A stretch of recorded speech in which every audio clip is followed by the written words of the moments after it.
Welcome back and thanks for staying with us. Last week, the governor of the Central Bank of Nigeria, Olayemi Cardoso, expressed worries over the monthly disbursement of funds by the Federal Allocation Committee to the tiers of government, lamenting the allocation is impacting exchange rates, impacting on exchange rate stability. According to him, the Apex Bank has observed that the correlation between the FAC allocation and liquidity in the banking system are causing demand pressure on the exchange rate.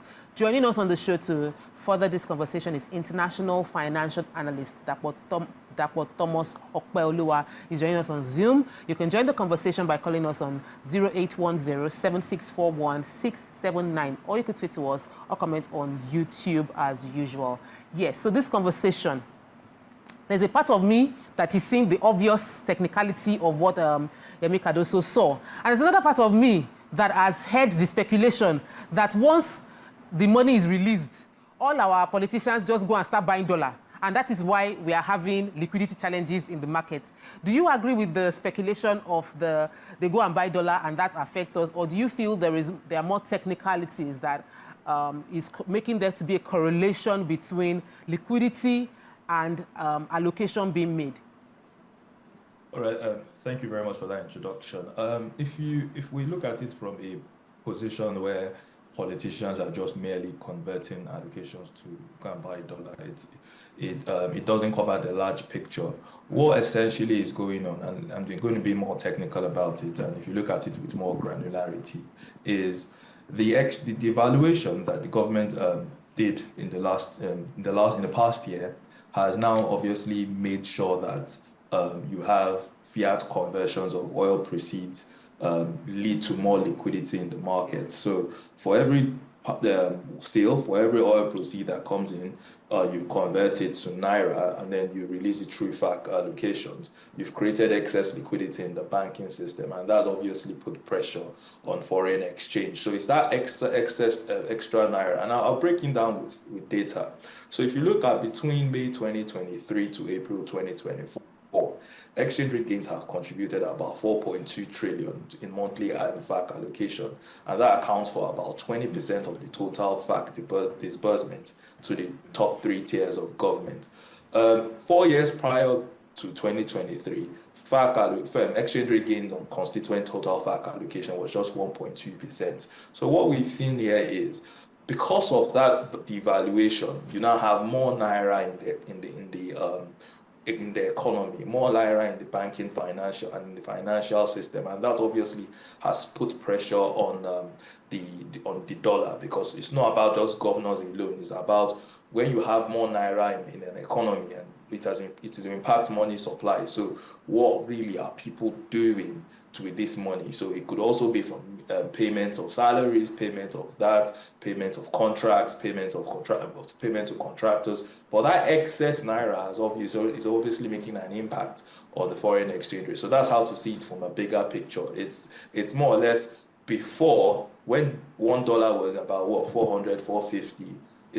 That starts 450 gets inverted or injected into the financial system. But now $1 is about 1,500, 1,600. And so if you look at it that way, that's excess money now, excess Naira into that system. And because right now Naira is in a very, what do I call it, is in uncharted territory, most people still prefer to use dollar for their transactions. And because obviously dollar is a very important currency especially when you look at Nigeria's import-dependent economy. That's what happens. Yeah. Okay, so see, I don't understand this excess cash, and I think many Nigerians are also confused, because for them, they are looking for money. The money they have can't buy things. So when you use a technical term such as increased liquidity, excess cash in the economy, people are wondering, where is this excess cash, because I don't understand. So maybe you would help us break it down in layman, relate it to us as how this increase in allocation is not a good thing. And how come that money now begins to harm the economy, and how is it affecting the regular Nigerians? Okay, so I'll break it. Let me break it down. Let me break it down this way. And I was also putting that in the last my last response. So, like I've said, if I give it 5 years ago, if I gave you $10, it amounts to what, about using the bank rates was about 500 naira per dollar. So that's about 5,000 naira. That's about 50,000 naira. That's $10. Yeah. But now that $10 is about we're looking at 150,000 naira. So it's grown up by 3x. Yeah. So that's where the excess. So the $10 is still $10, but the naira equivalent is now higher, and now that's put pressure in the banking system as well. You also need to know that year on year, the Nigerian budget increases, and there's federal fiscal expansion. So, and most of these are, and that's led to huge fiscal deficits. And huge fiscal deficits is where the government cannot afford to finance its budget or finance its needs, and then it leads to heavy domestic borrowing, heavy foreign borrowing. The government currently now is trying to limit ways and means borrowing as well, and obviously the CBN has commended them for that. But there might be cash flow issues very soon, and so with that deficit in budget, because the government has the responsibility, or when they put out a budget, is to meet some of their needs.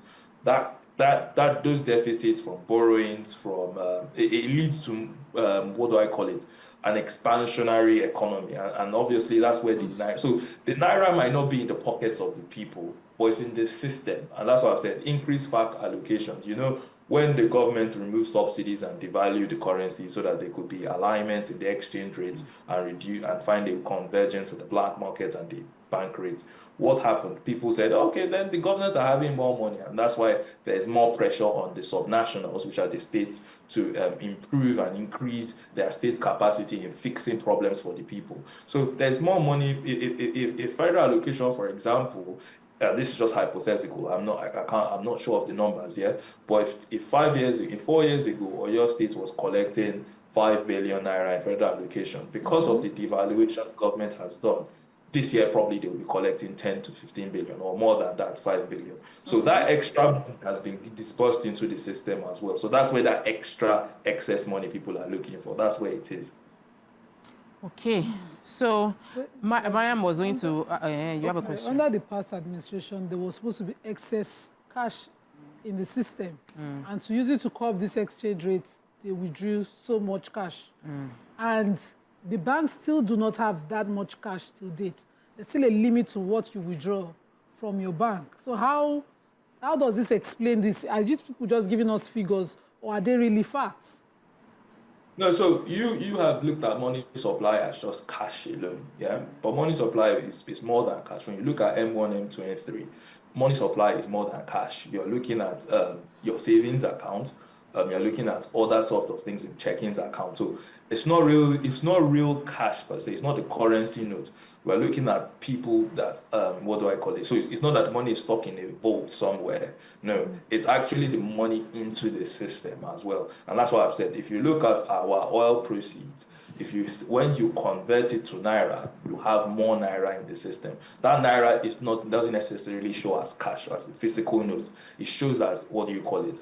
It comes in as, it can come in different from, and that the word we use to aggregate all sorts of naira injections is called money supply. So money supply has grown it's grown because, like I said, the government has borrowed because of its fiscal deficit, and you have unsterilized fiat conversions of oil proceeds. So that's basically what it is. So it's not a cash thing. It's not, oh, okay, there's more cash in the system. No, it's a money supply thing. So that's basically what we mean by that.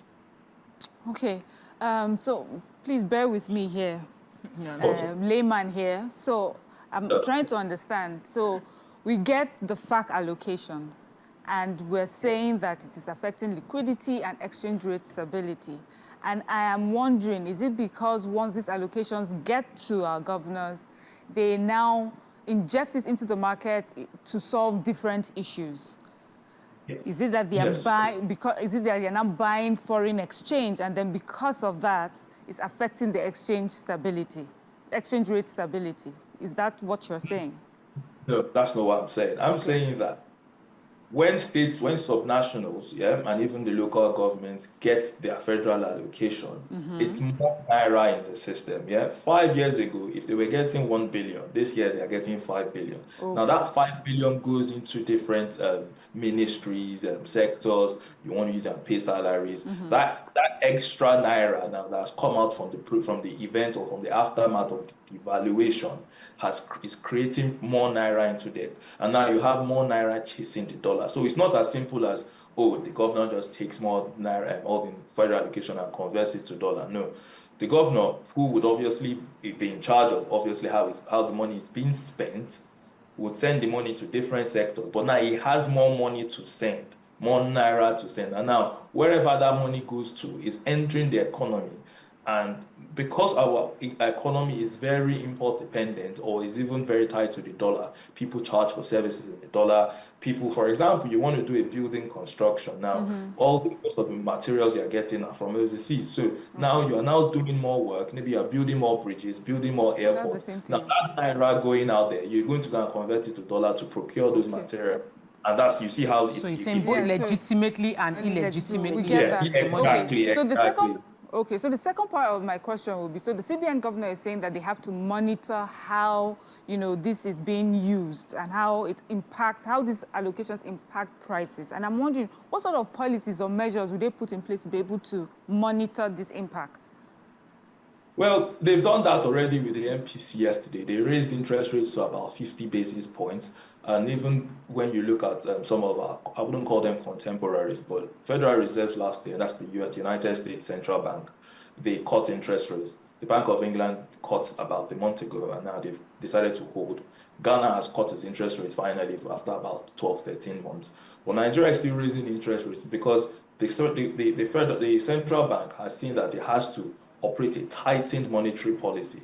And that's because of this issue, because money supply, which is M3, has gone about 100 trillion naira as at May 2024. It's about 100 trillion naira. And then the central bank is worried about that. And that's why they've put in measures through the MPC to raise interest rates, to also tighten how much really banks can keep in their, have their cash reserves. You look at the symmetric corridor as well. So these are things that the central bank is trying to do by raising interest rates, even though most people within the informal economy and the formal economy are saying, well, it's increasing prime lending rates, we can't borrow money again, because the more interest rates increases, the more it has an impact on people, on the lending environment. So what you've seen here is the central bank knows that it has its own fiduciary duty to ensure that money supply is curtailed, and that's why it increases interest rates to absorb the excesses from this liquidity. Okay. So aside from the policy of increasing the interest rates, right? What other policies do you think that they should put in place to strengthen the Naira? Because for how long can we continue like this? So what policies are in place aside from increasing the interest rate, which is also going to affect the economy, like you rightly said, because if people are not borrowing money to be able to do projects, right? Then we have that issue, but no problem. So what other policies do you think they should put in place to strengthen the Naira? Well, it's now the conversation, and like the central bank governor said as well in his last MPC, the conversation now goes to the federal government as well, and also the subnationals as well.